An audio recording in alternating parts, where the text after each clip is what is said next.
La tablilla sumeria que enumera todas las especies que han visitado la Tierra y la que nunca se fue. En 1873, un arqueólogo británico llamado George Smith estaba clasificando fragmentos de arcilla en el sótano del Museo Británico. Había sido contratado para traducir tablillas sumerias recuperadas de las ruinas de Nínive, la antigua Mesopotamia, lo que hoy es Irak. La mayoría de los fragmentos eran registros administrativos, inventarios de grano, recibos de impuestos, el aburrido papeleo de una civilización que murió hace 4000 años. Pero una tarde de martes de noviembre tomó un pequeño fragmento del tamaño aproximado de una baraja de cartas. Comenzó a traducir y, según se cuenta, en 20 minutos se levantó, comenzó a quitarse la ropa y corrió por el pasillo del museo gritando. Sus colegas pensaron que había sufrido una crisis nerviosa. Lo sedaron. El fragmento fue catalogado discretamente, se le asignó un número de referencia y se guardó en un almacén. Lo que George Smith tradujo aquella tarde nunca se ha hecho público oficialmente. El fragmento, conocido internamente como K3375, se conserva en una bóveda con temperatura controlada en el ala de acceso restringido del Museo Británico. 3 investigadores independientes han solicitado acceso a él en los últimos 40 años. Las 3 solicitudes fueron denegadas.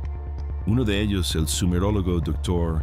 Alan Whitfield, falleció 8 meses después de presentarla. Murió de un infarto a los 52 años. No tenía antecedentes de enfermedades cardíacas. Sus notas personales, incluidos sus intentos preliminares de traducción, fueron recopiladas por el equipo legal del museo en las 72 horas posteriores a su muerte. A su viuda se le informó que el material era propiedad de la institución. Ella nunca los volvió a ver. George Smith falleció en 1876, tan solo 3 años después de su descubrimiento. Tenía 36 años. La causa oficial de su muerte fue disentería contraída durante una expedición posterior para recuperar más fragmentos del mismo yacimiento. Su última entrada en el diario, escrita desde la cama de un hospital en Alepo, contiene una frase que fue censurada en la edición publicada de sus diarios. Esta frase censurada ha sido citada posteriormente por 2 eruditos sumerios que tuvieron acceso al manuscrito original. La frase dice: "No quieren que se lea esta tableta. Ahora entiendo por qué la tableta, según las notas de traducción filtradas que aparecieron en una revista académica de 1987, antes de ser retractadas, contiene una lista, un tipo específico de lista. Es un registro de cada inteligencia no humana que ha visitado este planeta. 12 entradas, cada una con un nombre, cada una con una fecha de llegada, cada una con una fecha de partida y una entrada. La última no tiene fecha de partida en absoluto, porque según la tablilla, esa especie nunca se fue. Esta es la historia del registro, lo que dice quién está en él y el que aún permanece aquí. Para entender lo que descubrió George Smith, hay que entender lo que realmente eran los sumerios. En la escuela nos enseñan que los sumerios fueron la primera civilización. Inventaron la escritura, inventaron la rueda, inventaron las matemáticas, la agricultura, la religión organizada y el concepto de vida urbana.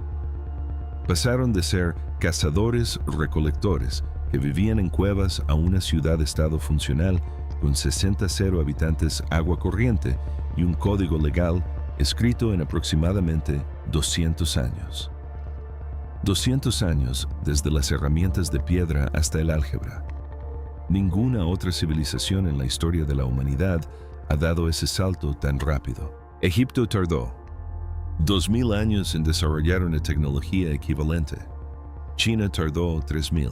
Los sumerios lo lograron en menos tiempo del que Estados Unidos lleva existiendo como país. Y cuando los arqueólogos modernos preguntan cómo los propios sumerios respondieron la pregunta en sus tablillas, lo escribieron. Dijeron: "No inventamos nada de esto, nos lo dieron ellos los que vinieron a la Tierra". La palabra sumeria para estos visitantes era Ani. La traducción es objeto de debate, pero la versión más aceptada significa aquellos que vinieron de los cielos a la tierra.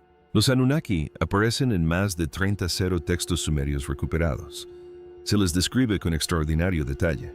Su aspecto físico, su jerarquía, su tecnología, sus ciclos reproductivos, sus conflictos, sus nombres y fundamentalmente las fechas de su llegada y de su partida. Aquí es donde la arqueología convencional se siente incómoda, porque los sumerios no escribieron sobre los Anunnaki de la misma manera que nosotros escribimos sobre los dioses. Escribieron sobre ellos como se escribiría sobre una fuerza de ocupación extranjera, de forma burocrática y metódica, con facturas, quejas y registros de disputas. Para los zambrianos, los Anunnaki no eran un mito, eran sus vecinos, eran sus empleadores. Durante aproximadamente 400 años, fueron la clase dominante, y luego se fueron. La mayoría, pero no todos. Y los que se quedaron están documentados en la tableta que estamos a punto de examinar. Y antes de continuar necesito hacer una pausa, porque lo que estoy a punto de contarles se vuelve significativamente más oscuro. Y me di cuenta hace un tiempo de que parte de esto no se puede explicar completamente en formato de video. La decodificación completa de los 12 códigos, los números de la tableta, los pasajes traducidos, la fecha astronómica que especifican hasta el grado. Lo puse todo en un documento escrito. Está enlazado abajo y el código QR está en su pantalla. Ahora continuemos. La tableta que George Smith tradujo K3375 es lo que los académicos que han visto las notas filtradas describen como un registro de salida. Al parecer, este registro estaba en manos de escribas sumerios encargados de seguir la pista de las idas y venidas de todas las entidades no humanas que interactuaron con la Tierra entre aproximadamente el 4500 a.C. y el 2000 a.C. El registro consta de 12 entradas, 12 especies y utiliza un sistema codificado para describir cada una. Los códigos están numerados del 1 al 12 y cada código corresponde a una entidad específica. El código 1 se describe como el de los visitantes originales, los Anunnaki, propiamente dichos. La tablilla dice que provenían de un planeta que los zambrianos llamaban Nibiru, que en su idioma significaba el cruce. Los traductores modernos han debatido durante más de un siglo sobre qué era realmente Nibiru. Algunos dicen que era Marte, otros dicen que era un hipotético 12º planeta. La tablilla describe a Nibiru no como un planeta de nuestro sistema solar, sino como una nave, un objeto en movimiento, algo que llega, permanece un tiempo y luego se marcha. Según el código 1, los Anunnaki llegaron en el 4534 a.C. y partieron en el 2024 a.C. Estuvieron aquí durante aproximadamente 2500 años. El código 2 es donde el registro se vuelve extraño. Describe una especie a la que los zambrianos llamaban Igi. Los Igi se mencionan en muchas otras tablillas generalmente como una especie de clase trabajadora de los Anunnaki sirvientes obreros, pero el registro los describe de manera diferente. Dice que los Igi no eran una especie aparte en absoluto. Dice que los Igi eran humanos modificados humanos que habían sido alterados para realizar tareas específicas. El registro usa una palabra que se traduce aproximadamente como moldeado o tallado humanos que habían sido moldeados. La fecha de llegada de los Igi se indica como 4512 a.C., solo 32 años después de la llegada de los Anunnaki. La fecha de partida se indica como la misma fecha que la de los Anunnaki 2024 a.C. Se marcharon juntos. El código 3 es la primera entrada que no está relacionada con los humanos. Describe una especie que los sumerios llamaban Akalu. Los Akalu aparecen en el arte de este período como figuras con cuerpo de hombre, cabeza de pez o ave y alas. La arqueología convencional descarta estas representaciones como simbolismo religioso. El registro los trata como una especie literal. Dice que los Akaló llegaron en el 4180 a.C., permanecieron durante aproximadamente 3 siglos, enseñaron a los sumerios conocimientos específicos y luego se fueron en el 3850 a.C. El conocimiento que enseñaron se describe en detalle en matemáticas, astronomía, medicina. La tablilla dice que los Apkallu fueron los verdaderos maestros de la civilización humana. Los Anunnaki gobernaban, los Apkallu enseñaban. Dos especies distintas, dos funciones distintas. El Código 4 describe una entidad a la que el registro denomina simplemente los vigilantes. Esta es la misma palabra que se usa en textos hebreos posteriores para describir a los ángeles caídos en el libro de Enoc. El registro de Sambria es anterior al libro de Enoc en aproximadamente 3000 años. Los vigilantes se describen como una especie que no descendió a tierra firme. Observaban desde lo alto. No interactuaron directamente con los humanos, pero estuvieron presentes durante todo el período que abarca el registro. Su fecha de llegada figura como anterior al inicio del recuento. Su fecha de partida aparece en blanco. No porque nunca se marcharan, sino porque al parecer los escribas samaritanos desconocían si se habían marchado o no. Los vigilantes estaban inseguros. El Código 5 es breve y clínico. Describe una especie que el registro denomina los médicos. Llegaron en el 3600 a.C., permanecieron 42 años y se marcharon. Durante su estancia, aparentemente realizaron lo que el registro describe como correcciones en la población humana. La palabra empleada puede traducirse como curación, reparación o modificación. La arqueología convencional no tiene explicación para el Código 5. Los médicos llegaron, hicieron algo con los humanos durante 42 años y se marcharon. El Código 6 es donde el registro especifica la tecnología. Describe una especie que los sumerios llamaban Ansu. Los Ansu suelen representarse en el arte sumerio como enormes criaturas parecidas a aves, pero el registro los describe como pilotos operadores de naves voladoras. El registro indica que los Ansu no eran las naves en sí, sino los seres que se encontraban dentro de ellas. Se les describe como pequeños de piel gris con cabezas grandes y hombros estrechos. Es la primera descripción escrita en la historia de la humanidad de lo que hoy llamaríamos un extraterrestre gris. Los Ansu llegaron en el 3200 a.C. y partieron en el 2800 a.C. El Código 7 describe una especie que el registro denomina los durmientes. Esta entrada es la más extraña de la primera mitad del registro. Los durmientes se describen como una especie que llegó en el 3000 a.C. y nunca se movió. No interactuaron con los humanos ni se comunicaron. Fueron colocados en lugares específicos bajo tierra, en lo que el registro describe como recipientes de piedra. Allí se les dejó dormir. Y el registro señala que los durmientes no estaban muertos, estaban esperando. La fecha de salida de los vagones cama aún no aparece. Hace 3000 años, los sambrianos escribieron que los durmientes aún no se habían marchado, y por implicación, escribieron que los durmientes despertarían eventualmente. La ubicación de los recipientes de piedra se conserva parcialmente en la tablilla. Se enumeran 6 ubicaciones.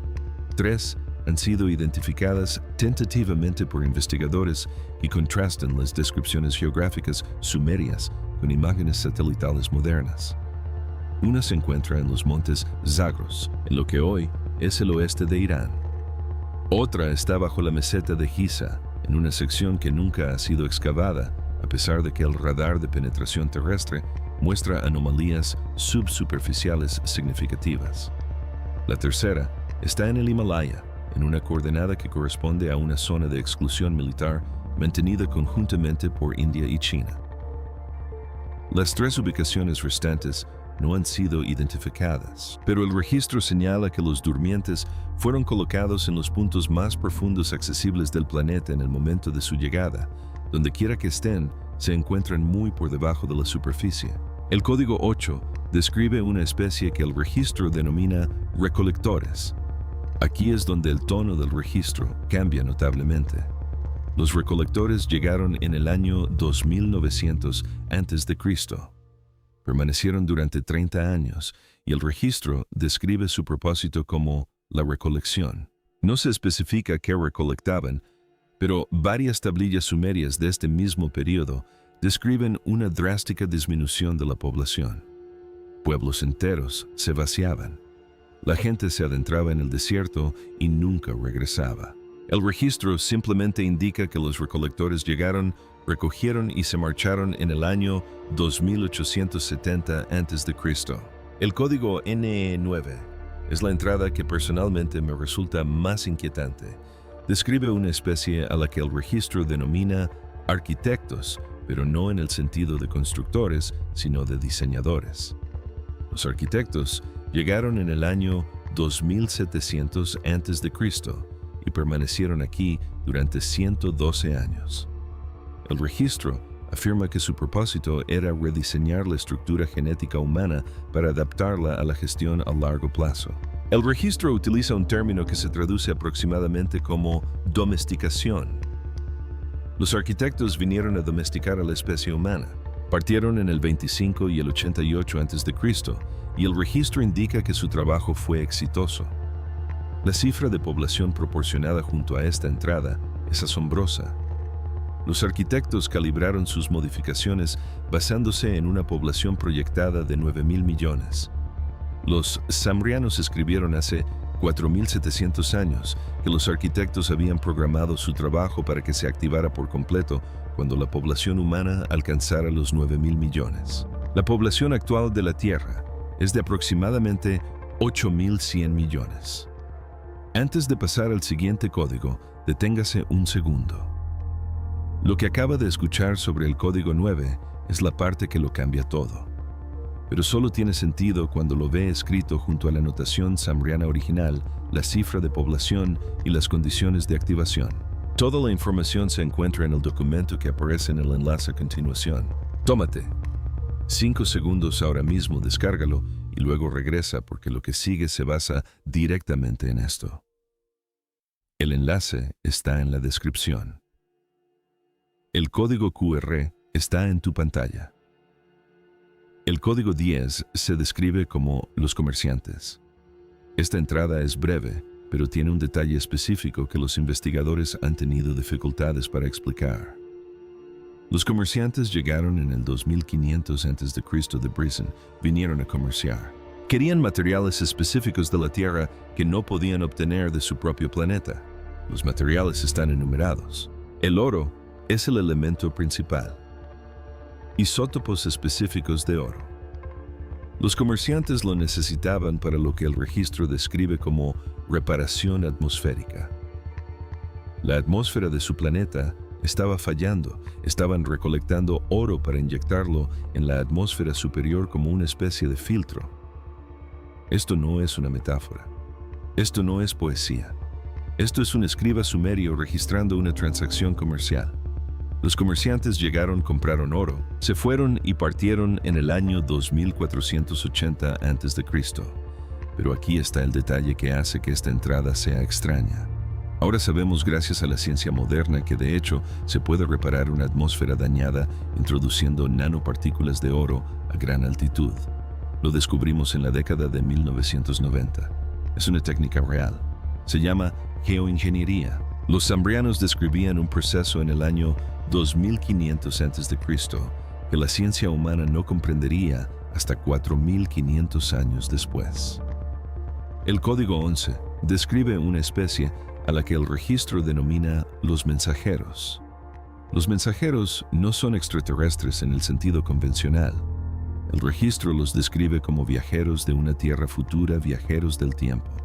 Llegaron en el año 2300 a.C. Permanecieron allí solo brevemente. Entregaron una advertencia. La advertencia se conserva parcialmente en la tablilla, pero la sección está dañada.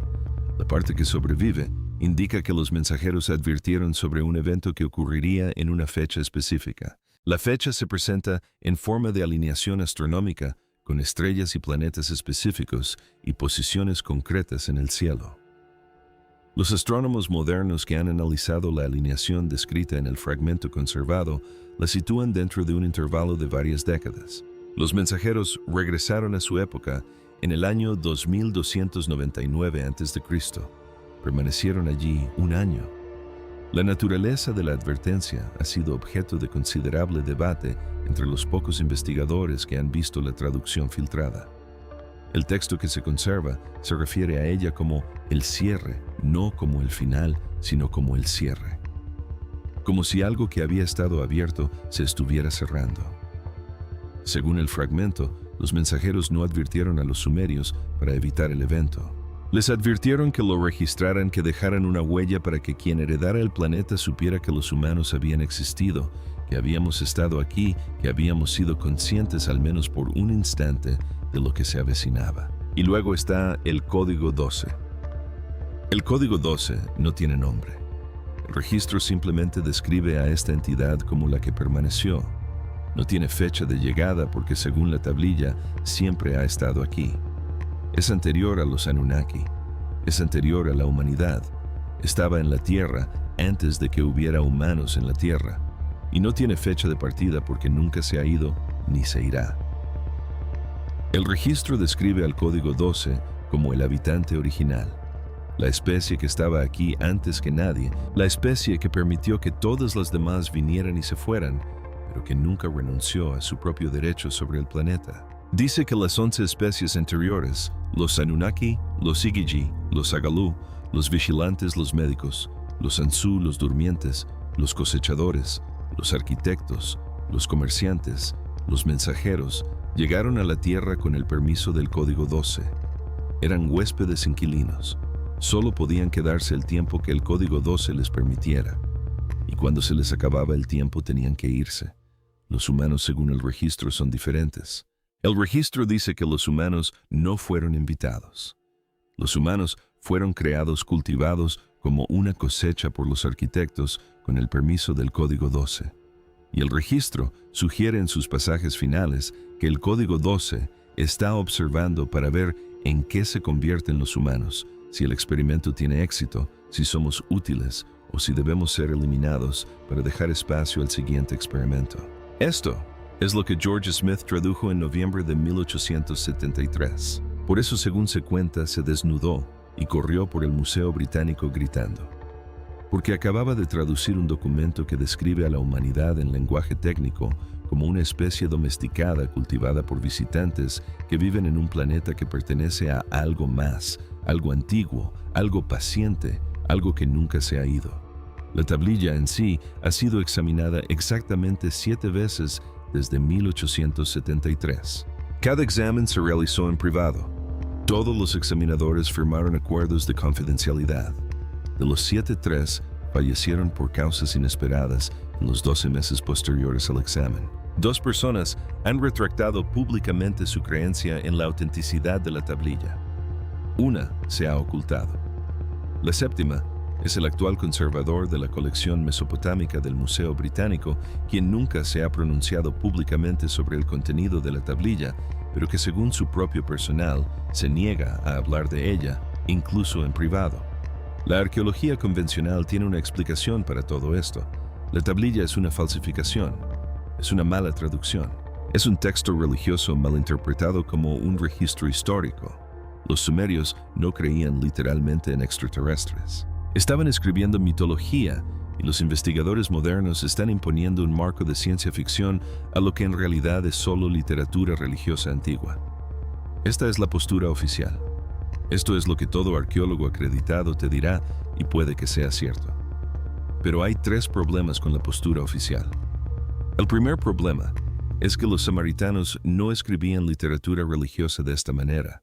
Tenemos más de 100 tablillas sumerias que han sido traducidas y los textos religiosos se distinguen claramente de los textos administrativos. Los textos religiosos utilizan patrones lingüísticos específicos, estructura poética e invocaciones repetidas. El registro no utiliza ninguno de estos patrones. Se lee exactamente como un documento administrativo. Se lee como un registro aduanero. El segundo problema son los datos astronómicos. El registro incluye fechas específicas dadas en forma de alineaciones de estrellas y planetas. Los astrónomos modernos han trazado estas alineaciones. Las alineaciones son reales. Ocurrieron en las fechas que el registro indica. Los sumerios habrían tenido que poseer conocimientos astronómicos que superan lo que la arqueología convencional afirma que tenían a su alcance. Habrían tenido que rastrear las procesiones. Habrían tenido que modelar el movimiento planetario a lo largo de miles de años. No podrían haberlo hecho si las fechas fueran ficticias. Las fechas coinciden. El tercer problema es el Código 12, porque el registro no es la única tablilla sambriana que menciona una entidad que siempre ha estado aquí.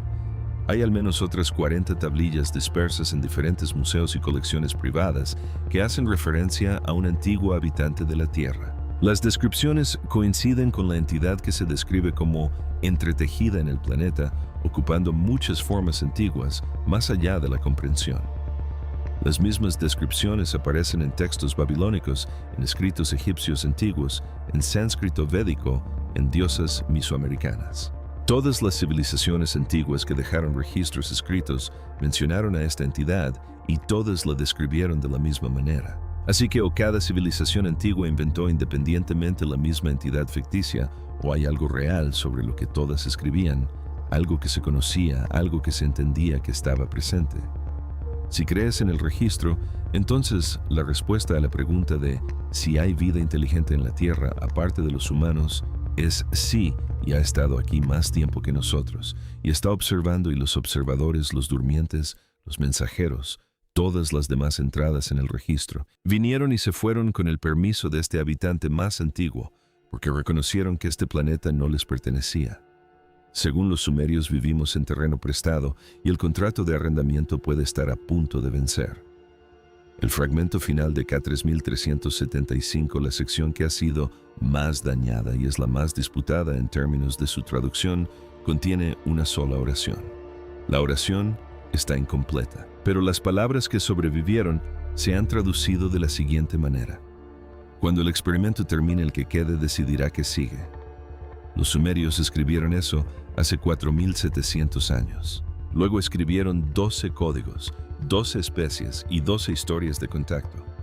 Después lo sellaron en una tablilla de arcilla, la cocieron en un horno y la enterraron entre las ruinas de una ciudad que no sería excavada durante miles de años.